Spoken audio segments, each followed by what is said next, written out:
that the death of those 4 demon lords just now was simply because of a blade of grass you casually tossed out, using just 1 blade of grass to kill 1 heaven-earth realm and 3 half-emperors. What kind of terrifying existence could do this? At this moment, Empress Xuanqing could now confirm. You are definitely a hidden powerhouse of unfathomable strength. Your terrifying power is beyond what mortals can imagine. But why would such an existence remain in our heavenly Dao sect? No matter how much she thinks about it, Empress Xuanqing cannot figure it out.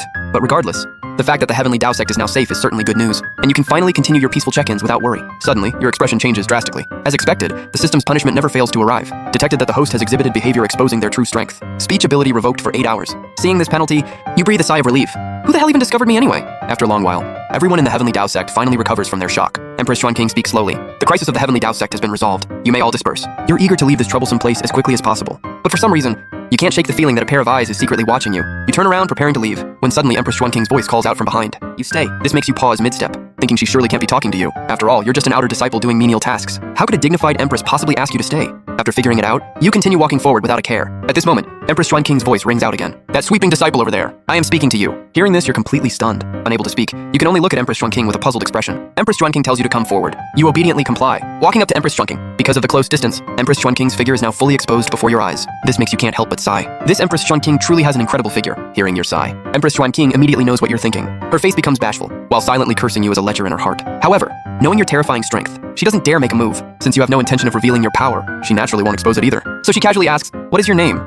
However, this casual question of hers sounds quite different to your ears. So it's starting already, is it? First asking for the name, then asking for the age, and next it'll be where do you live? Do you have a partner? This old woman definitely has ulterior motives toward me. Hearing this, Empress Xuanqing was left speechless. Originally, she just wanted to make some small talk to get closer. She never expected you to interpret it this way. In this Eastern Divine Continent, countless people are infatuated with her. After all, not only is her power terrifying, she's also known as the #1 beauty of the Eastern Divine Continent. Countless talented prodigies have fallen at her feet, hoping to win her favor. But now you've imagined it into something like this. After calming down, Empress Xuanqing told you to leave. She didn't want to talk to you anymore. After all, if this continued, you'd probably have the children's names picked out already. And when you saw her just letting you go like that, you were stunned for a moment. That's it? What happened to the ulterior motives? I was all prepared. And now you're backing out? Is that even polite? What kind of situation is this? Helplessly, you could only accept this reality and turn to leave. After you left, Empress Xuanqing remained lost in thought for a long while. Suddenly her eyes flickered. Sensing your location, the figure vanished in an instant, heading toward the back mountain.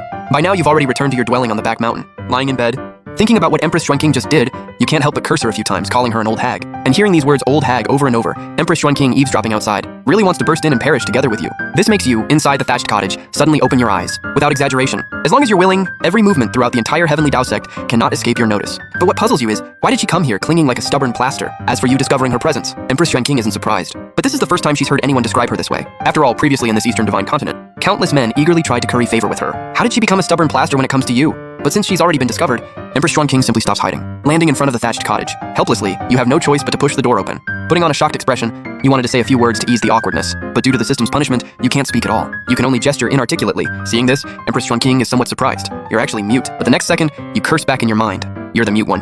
Your whole family are mutes. I just can't speak temporarily, that's all. Hearing your inner thoughts, Empress Xuanqing understood the gist of it. She knew you didn't want to attract anyone's attention. Then, before he could speak, you took out paper and pen and wrote, "I'm only at body severing 7th stage and can't sustain myself without food yet. I need to go cook now." Empress, is there something you need? The dismissive tone was crystal clear, but Empress Xuanqing seemed oblivious to it. Fine, go ahead and cook then. She'll just wait here.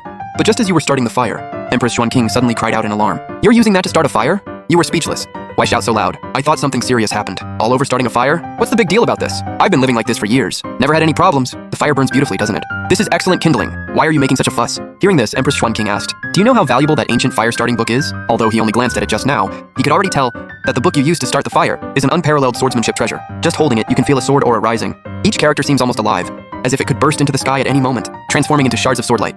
No exaggeration. Even those 3 pages alone surpass all the sword manuals that the mysterious Clear Empress had access to before. If this book were out in the open, it would be priceless, sparking countless sects to fight over it. It could cause bloodshed and chaos throughout the Eastern Divine Continent's cultivation world. Yet such a treasure, you used merely to light a fire, and now only the 3 tattered pages remain. How could he not be furious? He is a sword cultivator too, and right now he seriously wants to risk everything to fight you to the death. Meanwhile, you write casually on paper. It's just a book after all. How valuable could it be? At the same time, you think silently, valuable? She calls herself an empress? Truly, you have no sense at all. I've burned countless books like this, at least one every month. Hearing that, Empress Xuanqing could no longer hold back. She cursed you, calling you less than an animal. You were startled too, thinking to yourself, you hadn't really done anything dishonorable. But because she was suddenly so angry at you, combined with her previous injury worsening, Empress Xuanqing suddenly felt dizzy and off balance without any defense. The world seemed to spin around her. She was about to collapse to the ground. You quickly caught her. Only then did you realize how severe her earlier injury was. It had now started to worsen. At this moment, the Empress was drenched in sweat. Her sheer gauze robe was soaked through. Standing so close, you couldn't help but swallow nervously. Then you quickly averted your gaze. not daring to look again, afraid you might actually do something shamefully wild if you kept staring. Empress King was in a critical condition. If she wasn't treated quickly, she could very well die and vanish from the world. So you spoke up. I happen to have learned some healing techniques before. Since this is urgent, I don't mind helping. I hope you'll forgive me. After speaking, you suddenly lifted Empress King into your arms. Her labored breaths echoed softly beside your ear. The intensity of the moment made your blood boil. If anyone else were here, they might have already lost control, but you forced yourself to stay composed. Empress King's mind went completely blank. She struggled, trying to stand up. But before she could rise, you pressed her down firmly. Then you wrote a few words on a piece of paper. If you don't want to die, stay still and don't move. The gentle expression you once had was gone from your face.